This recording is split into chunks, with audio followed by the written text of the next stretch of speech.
बिस्मिल्लाहिर्रहमानिर्रहीम अस्सलामु अलैकुम वरहमतुल्लाहि वबरकातुहू।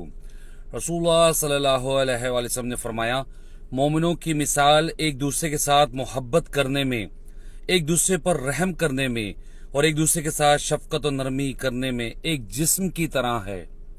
जब उसका एक हिस्सा दर्द करता है तो बाकी सारा जिस्म भी उसकी वजह से बीमारी और बुखार में मुब्तला हो जाता है। जी नाज़रीन, इस हदीस से हमें ये सबक दिया जा रहा है कि जो कुछ आप अपने लिए पसंद करते हैं वो ही उसके लिए भी पसंद करें।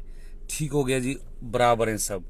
किसी को बड़ा छोटा, अमीर गरीब ये ना फ़र्क किया करें। सब अल्लाह ताला की बनाई हुई मखलूक हैं, तो हमें सबका एहतराम करना है, छोटों का एहतराम करना है, बड़ों का एहतराम करना है।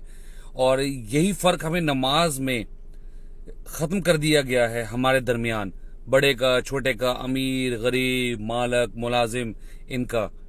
तो हमें अपने जो भाई बहन हैं उनका भी ख्याल करना चाहिए, उनका ध्यान रखना चाहिए, कहीं वो तकलीफ़ में तो मुब्तला नहीं है, परेशान तो नहीं है, कोई मेडिकल के लिए कुछ इशू तो नहीं आ रहे, उनके पास पैसे है कि नहीं है। तो इन सब चीज़ों का हमें ख्याल रखना चाहिए, हमें दर्द महसूस करना चाहिए। ये नहीं कहना चाहिए कि ओ नहीं जी ठीक है, वो खा पी रहे हैं, सही मामला चल रहा है, वो ठीक ही होगा, अल्लाह ताला है देने वाला। नहीं, आपको अल्लाह ताला ने अगर दिया है तो ये आपकी जिम्मेदारी है कि आप उनका ध्यान रखें। मैं उम्मीद करता हूँ कि आप बात समझ गए होंगे। अस्सलामु अलैकुम वरहमतुल्लाहि वबरकातुहू।